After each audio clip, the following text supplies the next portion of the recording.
Tonight,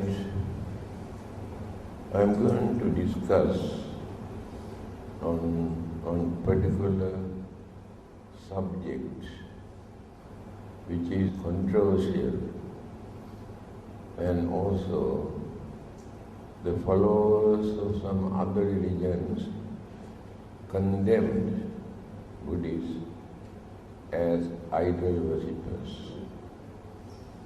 But those who worship the Buddha image do not know how to explain, how to answer actually what they are doing. Just worship and pray and do some offering. But it is very significant if you can explain to others. So, Buddhism, Hinduism, and Catholics, these three religions pray or worship or pay homage to images. To some people, it is very difficult to practice religion without an image. But it is not compulsory that every Buddhist must have a Buddha image to practice Buddhism. It is up to us. At the same time, others should not criticize or condemn us just because we worship the Buddha. I can tell you a very nice story. It is in Mahayana schools of Buddhism. 200 years after the Buddha, there was a well-known monk called Upagupta.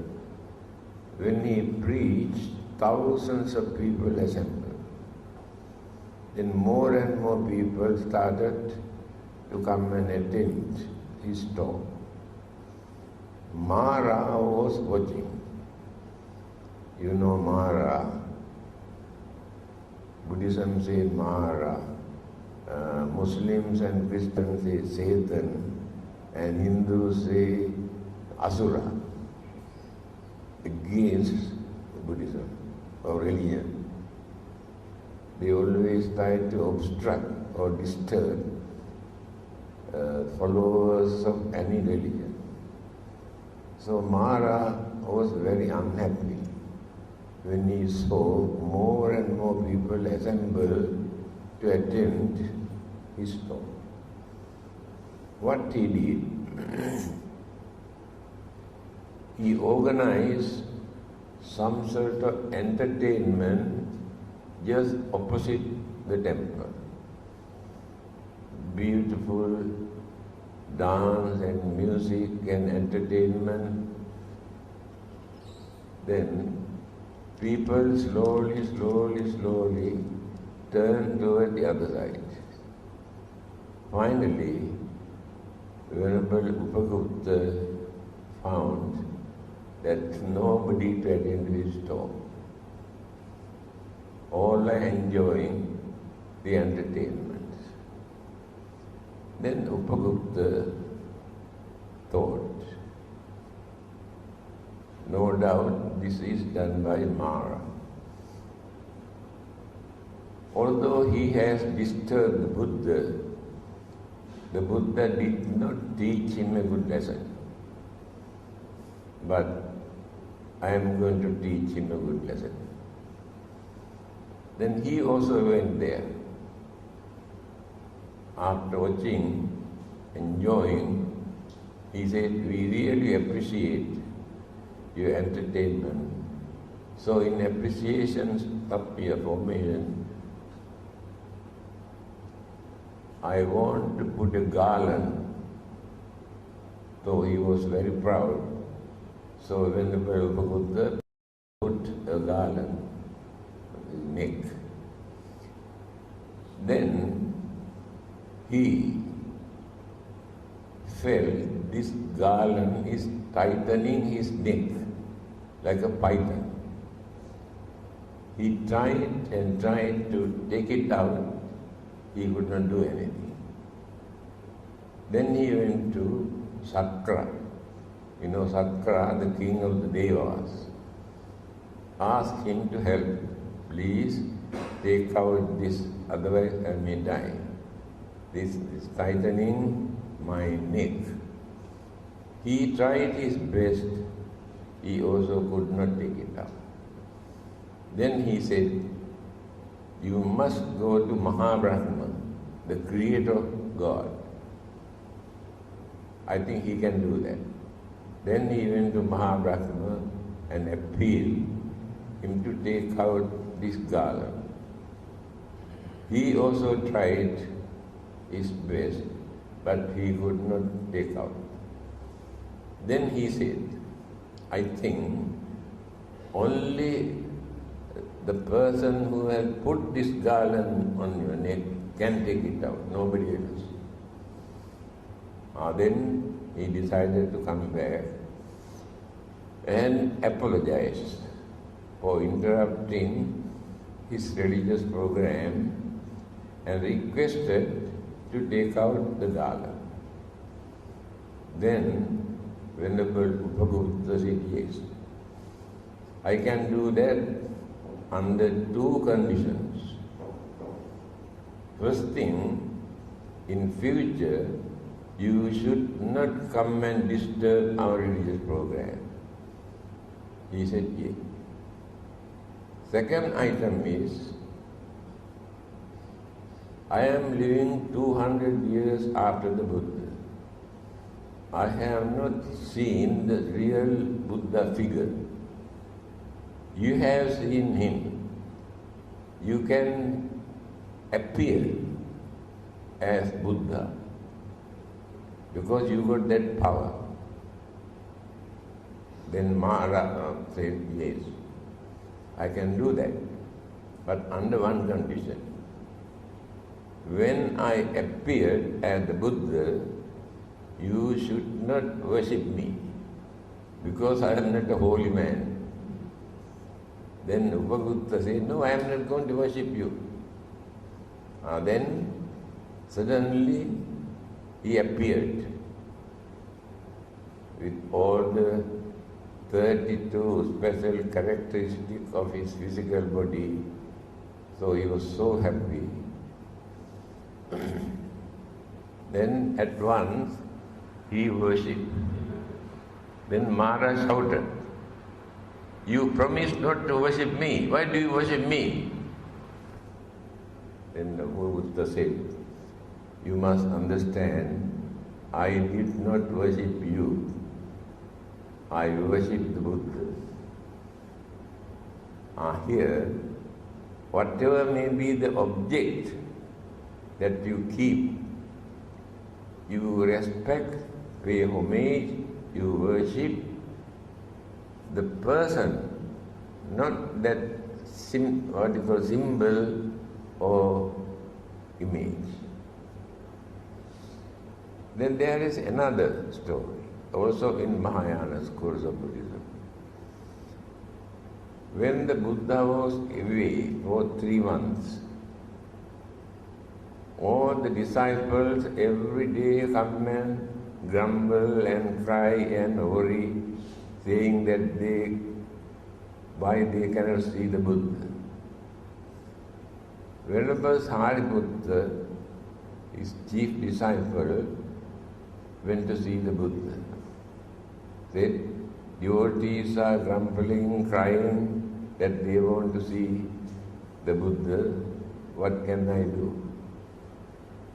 Then the Buddha said, I cannot come back until I finish my preaching here. You can go back and ask the king to erect a Buddha image with all the features of the Buddha.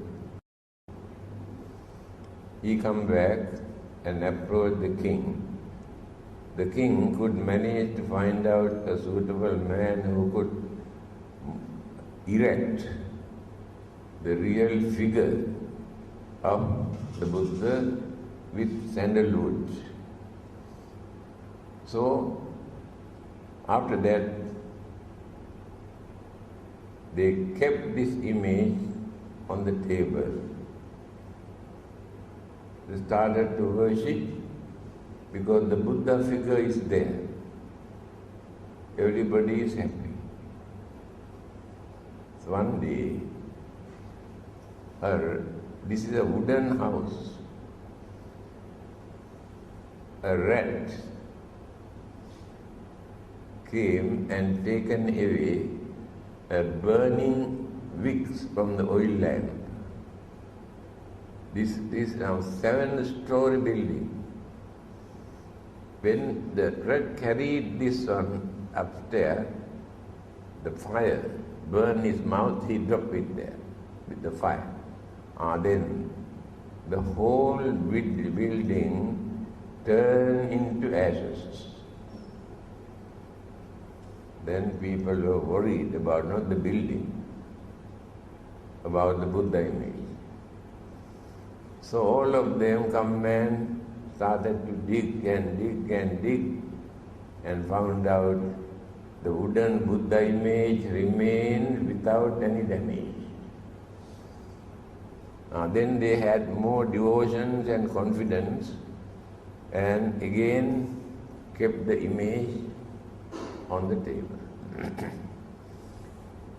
When the Buddha has completed his preaching, he comes back. When the Buddha entered into that building, the image got down and went to meet the Buddha. Then the Buddha said to this image, no, you must go back. You must stay here to represent when I am gone. Here, these are the stories that we can find in other schools of Buddhism.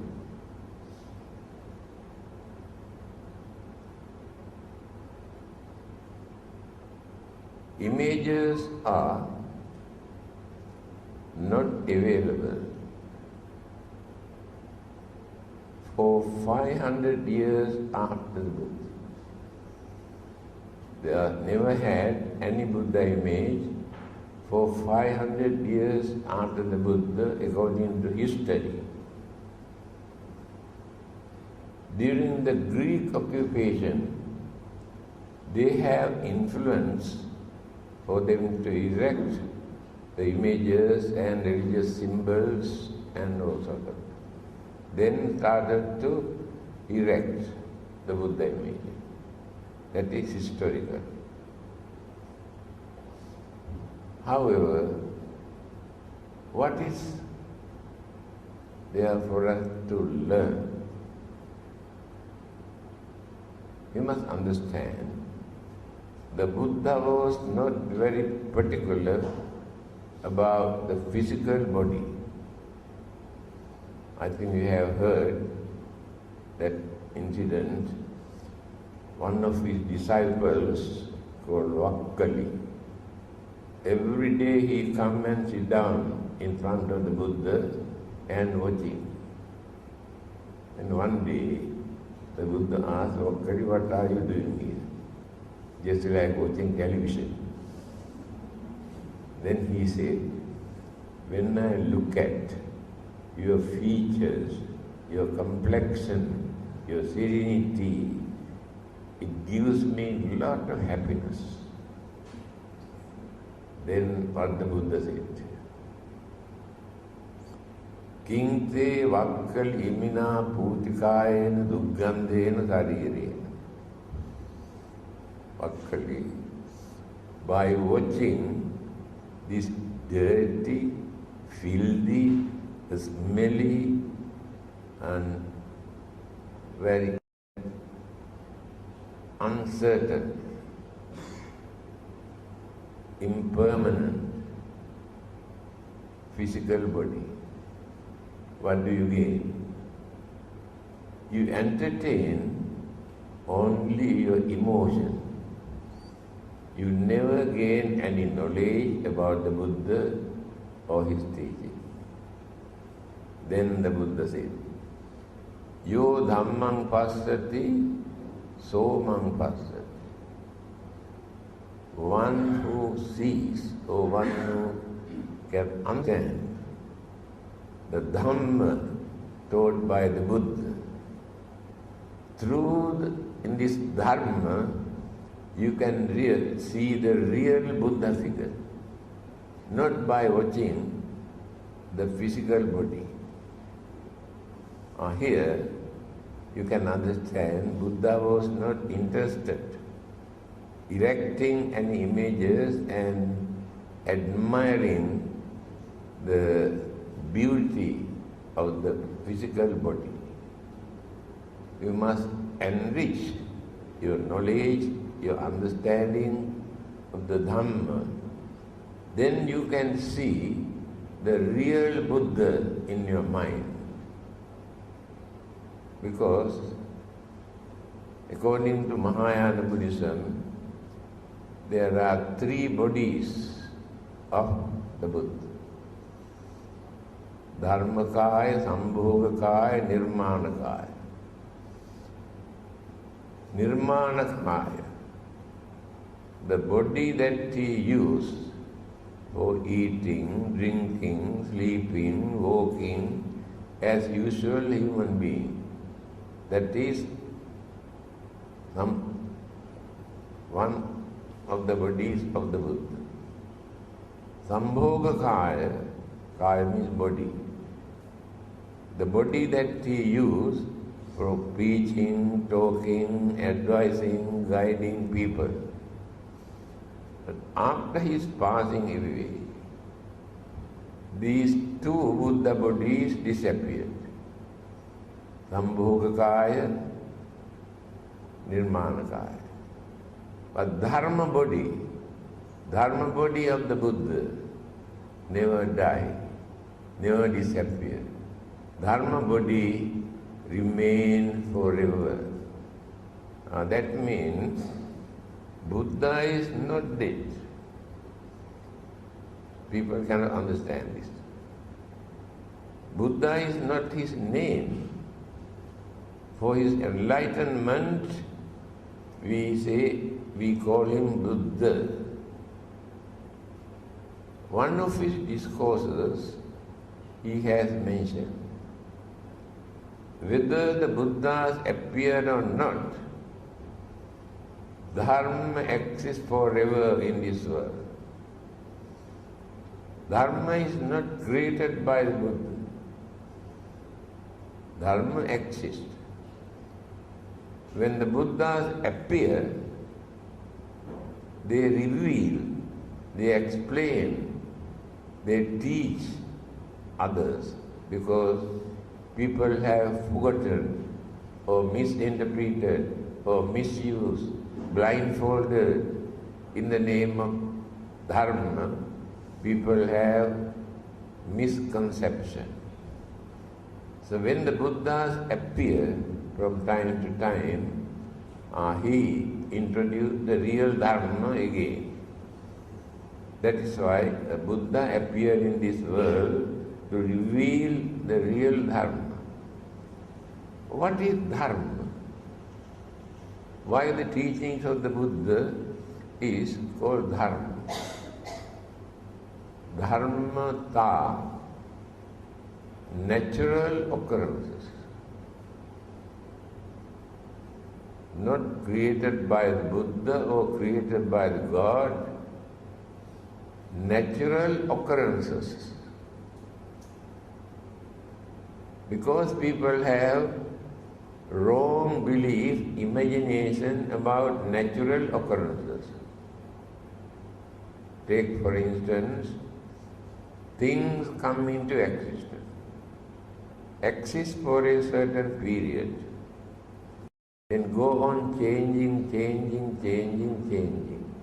again going on decaying, and then disintegrate, dissolve, completely disappear. So people could not understand. So they created different concept that God create and God destroy. The Buddha mentioned, it is not the act of God. This is the natural occurrence. If anything come into existence due to combinations of matters and mind, or only elements without mind, they remain for a certain period as long as the binding factors, energies remain. When these energies started to loosen, then going on changing. When they started to separate, going on decaying, after that completely disappeared. That is called Dharma. Dharmata. Take another example. A child is born. This child is slowly growing. There is nobody behind to support this child to grow. After growing, then become a youth. After that, become an adult. After that, become an old man. After that, one day, face to death. All these things are natural occurrences, not created by anybody. So anything happen in this world, all these things are natural occurrences. There is no God or anybody behind. That is what the Buddha wanted to teach us. Now, I told you, Buddha was not interested for erecting images. That is why for 500 years they have never erected any images. But I told you, during the Greek occupation, they started to erect the Buddha figure. And then started to develop all over the world Buddha images. Some people depend on the Buddha image. Without Buddha image, they cannot practice Buddhism. But some others can practice Buddhism without depending any image, because they can create the Buddha in their mind. Mr. Nehru, Prime Minister of India, long ago, when he was arrested for fighting to gain independence, British government arrested him. When he was in the jail, he had the small Buddha image in his bag. Although he was not a Buddhist, he had been keeping this Buddha image in his bag. So what he did, he take out the image and keep on the table and watch the face of the Buddha, smiling face. Then he started to think, in spite of all these troubles and problems and difficulties and calamities, if Buddha can maintain smiling face. Why not we follow him? Why not we face all these problems without grumbling, accusing, blaming, crying and worrying? That he followed the Buddha. To him, the Buddha image was very important at that time. I met an American lady. One day he came here. She opened her bag and took out a small Buddha image. She told me she had been keeping this Buddha image for 40 years. But she was not a Buddhist. But he said, I strongly believe this Buddha image can protect me. So she gained confidence by depending on this Buddha image. A Chinese philosopher one day visited the museum in London. First time in his life, he saw a Buddha image. By watching this image, he said, if God has come down to this earth, this is the figure of God. He has never learned anything about the Buddha, but watching the figure of the Buddha, he had such a great, understanding and image influence his mind to say like this, although he was not a Buddhist. Another scholar has written a book. He has written there, actually, if you want to know what the Buddha taught, not necessary to read any book. You go and look at the Buddha's face. He mentioned one particular place. You must go and look at and watch that particular Buddha image. Then you can understand everything. His face indicates everything what he preached. During the Second World War in Burma, they found a small Buddha image. British soldiers. They sent this image to Winston Churchill, the Prime Minister of England at that time, with a note. You better keep this image on your table. Whenever you have worries, fear, disappointment, look at the face of this image. I believe that you can reduce your fear and worries and frustration. They were not Buddhists. Here you can understand how the Buddha image influenced even non-Buddhists. Now let us come to talk what Buddhists are doing by keeping an image. Others condemn us saying we worship the Buddha as idol worshippers. We are not idol worshippers. We do not worship the idols. We keep the Buddha image as symbol.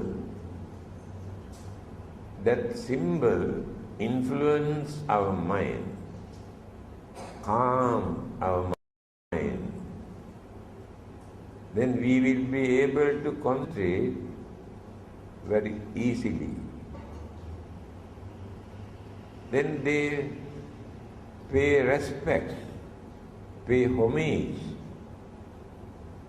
We can say it is not worshipping and not praying. We cannot use the word that Buddhists are praying to images. Then it is wrong. They should not pray to Buddha image. And when the Buddha was alive, people never come and pray him. They regarded him as great master or teacher, but not to come and pray. There, we actually do not pray to images asking something what we need, asking something to help us to get rid of our problems and troubles and disturbances. But if we take the image as symbols, we develop confidence in the Buddha, and we are worshipping, paying homage, paying respect to the real Buddha, not to this image. We do not worship this image, but this image is a symbol. When you look at his face, you can gain lot of happiness, satisfaction, reduce your tension, fear, worries, disturbances. Then you can take the Buddha image as an object for your meditation. Buddhanusati bhavana. Concentrate on the great qualities, virtues of the Buddha. Now when you recite Itipiso bhagava araham samma sambuddho vidyacharana sampanno sugatto lokavidu anuttaro purisa dhamma sarathi sattha deva manussana. 9 virtues, characteristic of the Buddha mentioned here. So by mentioning the great virtues and the qualities of the Buddha, we pay homage, pay respect. It is not praying. That is what others could not understand. So Buddhists do not pray to any image. They pay respect and take as an object for them to concentrate, for them to meditate, and to remember the great qualities, virtues of the Buddha. It is Buddhanusati bhavana. Concentrate on the Buddha. That is what Buddhists are doing. So many others who could not understand this, they say we are idol worshippers. And we do not know how to explain to others. I know one of our members who had been keeping a Buddha image in his house for 45 years. One day, a Christian mission entered into his house. Straight away told him, "You are worshipping your dead man." Buddha is not a god, he is a man, he is dead. What can he do for you? Why do you want to keep this? Why do you want to worship this? He came and told me, actually I do not know what to say. This is the problem with our Buddhism. They worship, they offer, but they do not know actually what they are doing. When they say, Buddha is not a god, he is a man. If you try to prove that the Buddha is God, we are wrong. We reduce the real great qualities, virtues, wisdom of the Buddha if we try to introduce the Buddha as a God. You do not know that. Why? A God cannot become a Buddha. Any divine beings cannot become the Buddha. Only human beings. Why? We are called Manushya. Mana Ussannata. One who can raise, develop, cultivate the mind up to the maximum level. That living being is called Manushya, human. You cannot find another living being among the 31 group of living beings in this universe that can compare with the human mind. Human beings have thinking mind. Others have mind. They use their mind to find out their food and protection and shelter and sexual pleasure. Only for these people. They do not know what to think beyond that. Let us take Devas and Brahmas, divine beings. We worship them, thinking they are very powerful and they can help us, support us. We worship them. But you do not know even the king of the Deva, the Sakra, worship the human being. We do not know that. So one day, he was worshipping to one direction. Then his attendant, Matali, said, "You are the king of this heaven. To whom are you worshipping?" Then he said, it is written in Pali language what he has said. Ye gahatta punya silavanta upasaka dhammena darang posenti tan namassami sarati. I respect those human beings, Igata Punyakara, those who perform meritorious deeds. Meritorious deed means doing some good work with good intention. That is called merit. Helping others, supporting others, and release others' sufferings and problems and sicknesses and whatever we can. Again, supporting the religious activities to influence the people for them to follow religious way of life. These are called meritorious deeds. I respect those who perform meritorious deeds. Punyakara. Silavanta. I respect those who observe precepts. You observe 5 precepts, 8 precepts, 10 precepts, and there are more. I respect those who observe precept. Why?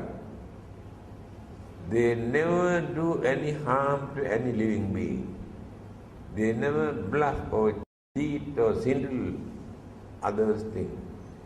They allow others to live peacefully. Therefore I respect them, for they are noble life, respectable life. Egahatha punyakara. Silavanta, upasaka. Upasaka, upasika, male, female. Upasaka, upasika. After reducing too much of sensual pleasure, worldly material gain, they devote their time to do some service to others, to guide others, advise others, because they have more experience, more knowledge, maturity, understanding. Therefore, instead of enslaving to sensual pleasure, they must use their knowledge, understanding, experience to guide others who have not learned how to lead a respectable life. They are called upasaka. Without becoming monk, they remain as householders or laymen. But their way of life is reduce too much of worldly sensual pleasure, devote more time for religious activities, to guide others, help others, support others, enlighten others. They are called upasaka.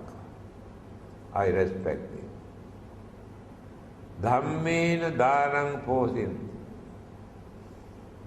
I also respect those who support their family members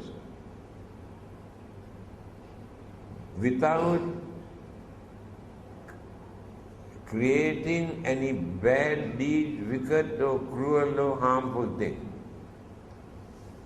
Very respectable way, they work hard, they earn, they support their family members. I respect them. Here you can understand, Devas also respect when human beings become more virtuous, more religious, and more devout.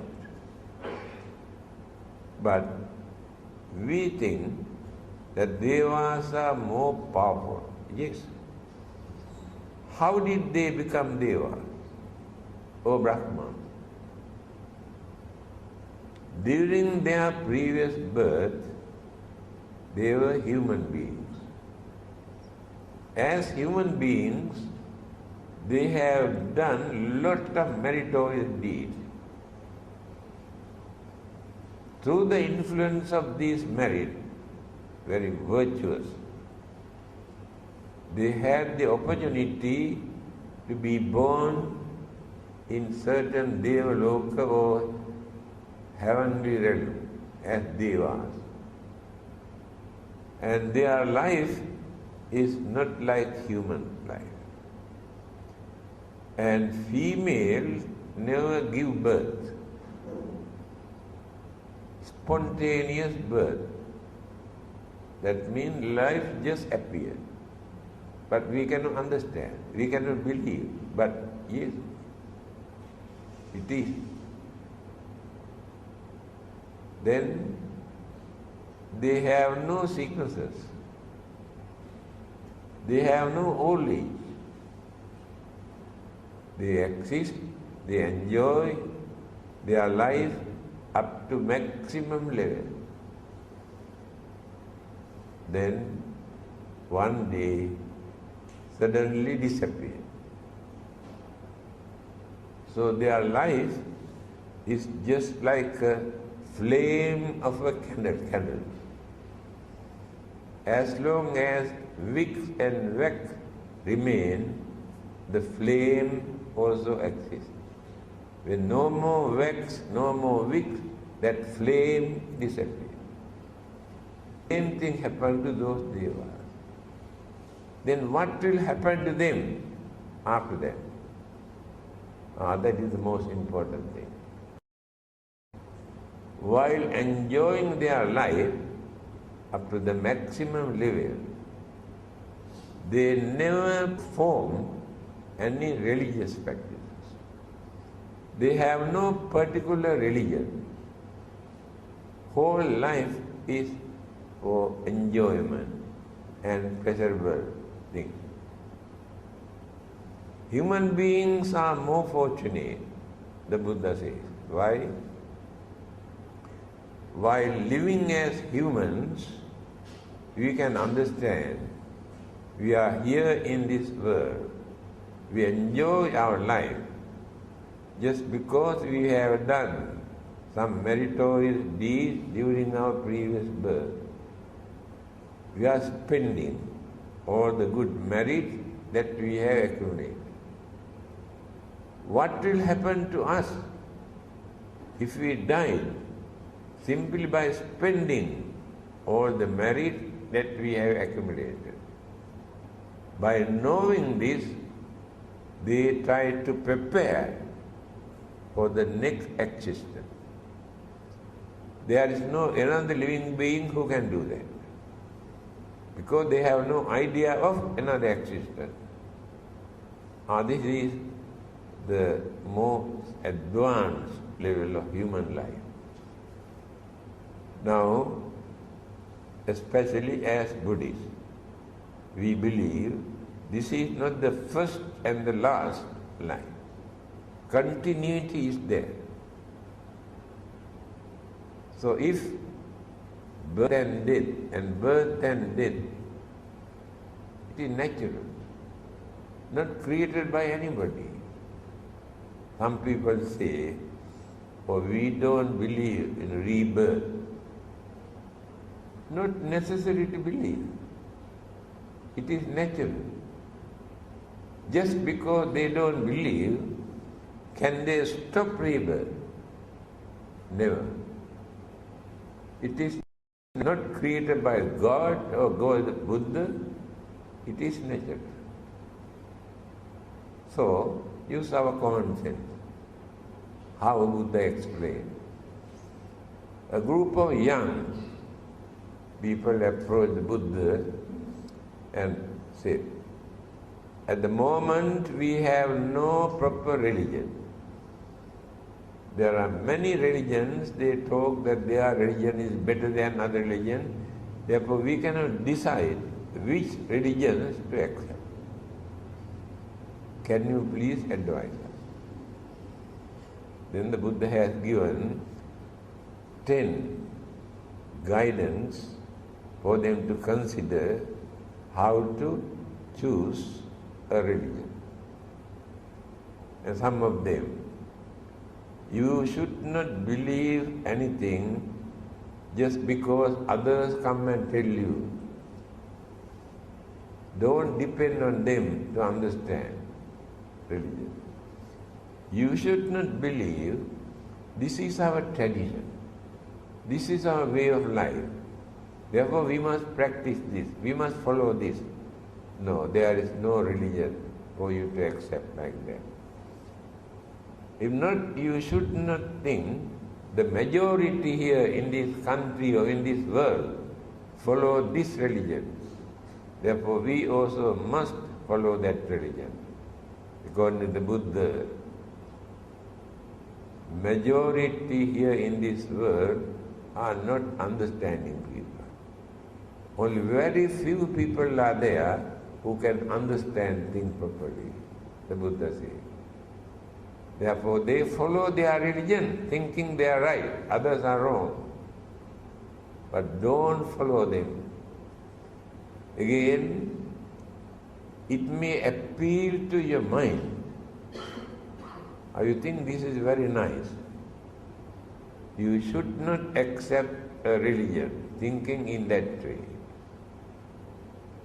These are the few advices given by the Buddha how to choose a religion. Then he said, when you do something, if you are not going to harm others or harm yourself, then accept this as religion. You can enjoy yourself by harming, disturbing others. Don't accept that kind of religion. You can entertain others and you lead a miserable life. Don't accept this kind of religion. Whatever you do, if you can gain some sort of satisfaction and happiness, and if others also gain some sort of happiness, then accept this kind of activities as religion. Then they were fully understood. Actually, we do not follow rebirth, life after our death. And the Buddha said, it is not necessary to believe. Whether you believe or not, it is natural. You cannot stop that saying or thinking that you don't believe that. If it is natural occurrence. This is the Buddha's way of teaching. Then they satisfied, then accepted the teachings of the Buddha. Then, again let us come back to the images. Today, in many parts of the world, people erect different kind of images according to their own way of thinking, without following the guidance given in religious teaching. The Buddha's features, 32 characteristics in his physical body is like this. Without regarding this, they erect images according to their way of thinking. You know, in many places you can see belly Buddhas. That is their imaginations, that is prosperity, satisfaction. They indicate in that way. In certain places, they erect four-faced Buddhas and they worship. Especially ladies like that. Why? This Buddha can see where their husband goes. You got face here, face here, face here, face here. He can see properly. Therefore, they worship more to this kind of Buddhas. This is our imagination. Now people started to erect image of Maitreya Buddha. He did not become the Buddha yet. He remained as a Bodhisattva in any part of the world. He is cultivating, developing all the great qualities, virtues, then attain the Buddha. But in many countries, they started to erect the image of Maitreya Buddha. How can they erect the Maitreya Buddha? Still he did not become the Buddha. So we should not become slaves to images. Take image as a symbol, as an object for us to follow the Buddha, to gain more confidence, to calm our mind. When we have fear, worries, problems, we can pay homage to the Buddha. We can concentrate great virtues, good qualities of the Buddha. Then you can remember certain advices given by him. Then you can reduce your fear, worries, tension, suspicion you had in your mind. Then you gain some sort of confidence. Definitely. If you pay homage to the Buddha image, by considering like this, but you should not worship the Buddha image to become rich, make more money, to get lucky numbers. If you pray the image, you never gain these things from the image. Don't expect anything from the image. That is why others condemn us as idol worshippers. Now Hindus, they have more images because they have three gods, Brahma, Vishnu, Shiva. Again, Catholics, they have image of Jesus and Virgin Mary. They pray and worship. But Christians do not create images. They take only symbol, the cross, to pay respect and to follow, but no images. That is why Christians say Catholics are not Christians. They are idol worshippers. They are wrong. They respect their master, their teacher, and explain the great qualities and virtues and services that they have done. Therefore, there is nothing wrong. When our father or mother died, we create a very good image. Image means picture of the father and mother. It is just like idol worshipping to others. But they are doing that. Why do they want to keep the image or the picture of their father or mother or to respect them? Then how can they criticize Buddhists? By keeping Buddha image and worship them. So the image is important for us to remember the great qualities and virtues. When we have fear and worry, look at his face, as Mr. Nehru said, and can calm our mind, can reduce our fear and worries. That is why we are keeping a Buddha image. But we should not distort the figure of the Buddha, erecting four-faced Buddhas, belly Buddhas, and so many kind of Buddhas in different countries. So, now nearly 1 hour. I think you can understand what you are doing. If you have not understood, now you can understand why we should pay homage, pay respect, worship the Buddha. We do not worship this image. We worship the Buddha.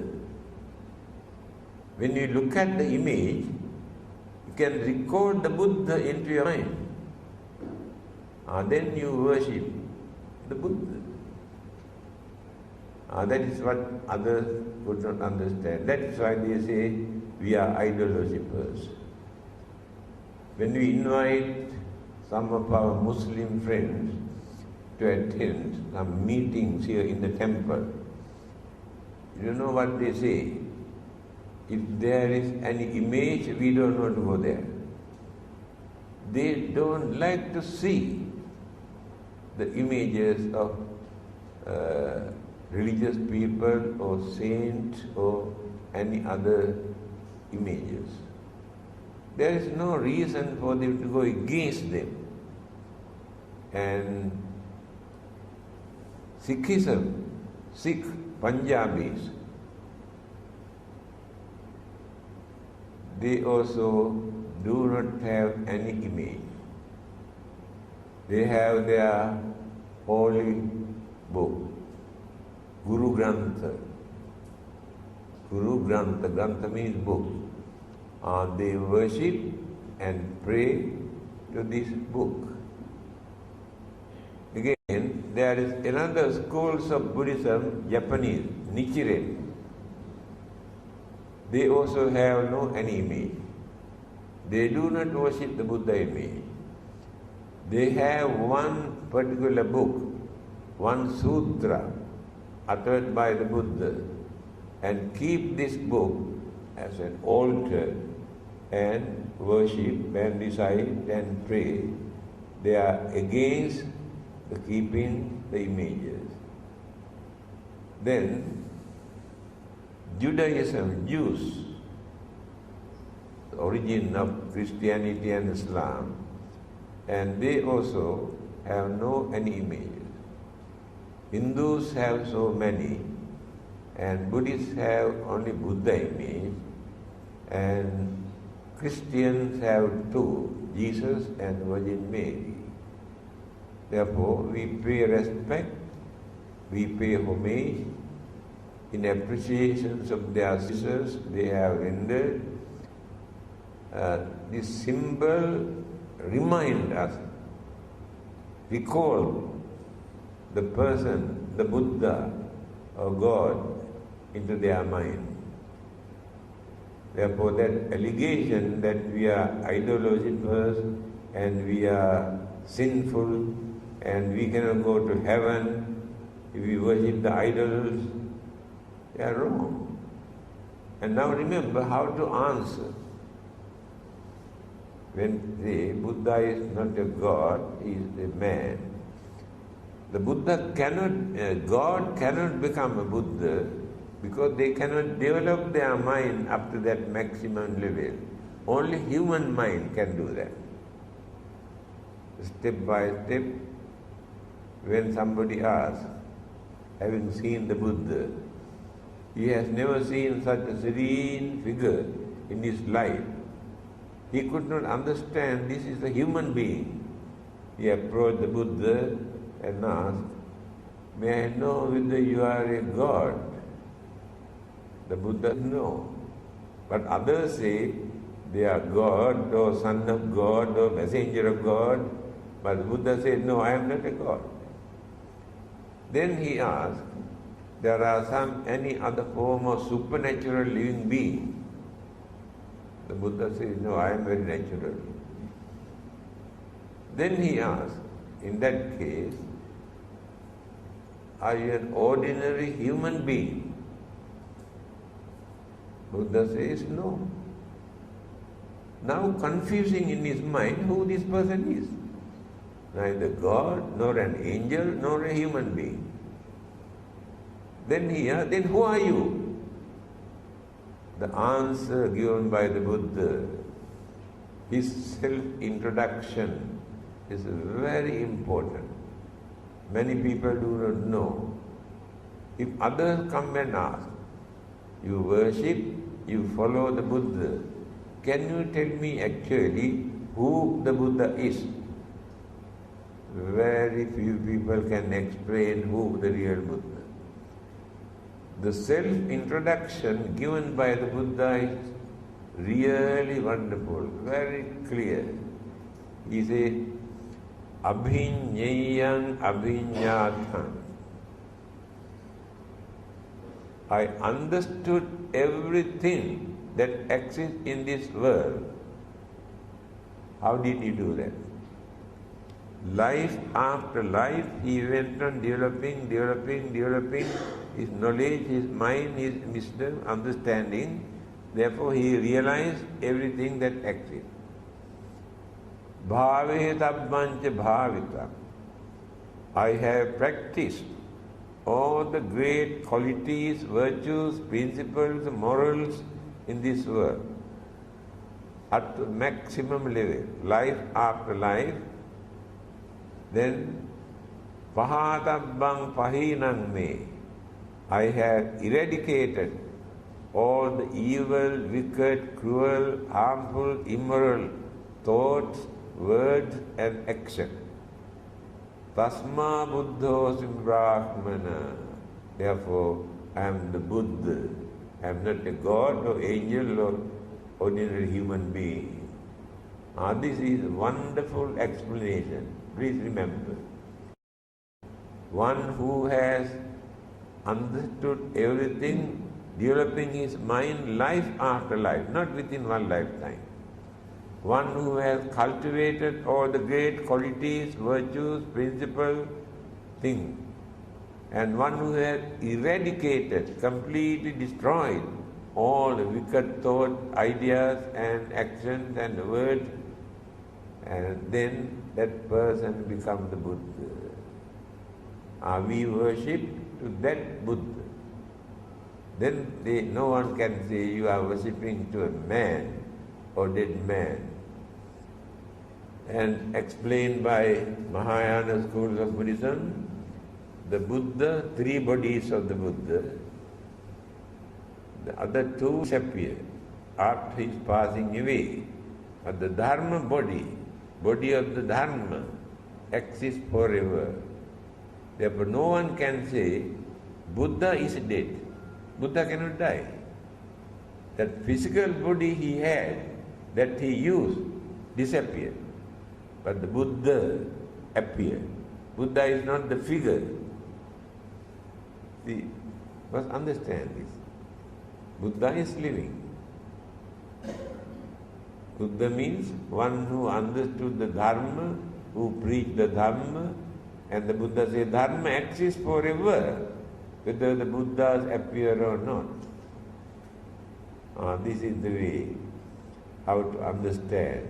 When others come and condemn you and ask to stop worshipping to a dead man, why not to worship our God to go to heaven? By worshipping to this man, you cannot go to heaven. Then you can say, actually we don't want to go to your heaven, that is for you, not for us. Why should we go to your heaven? As Buddhists, we have 6 kinds of heaven, but you have only one. We can choose which heaven is best for us, but you cannot do that. But you don't know how to tell. Jatum Maharaja Tavadinda Yama Tusita Dinmanati Paramita Vasavat. The name of those Brahma Deva realms, where Devas experience wonderful, happy, peaceful, enjoyable life.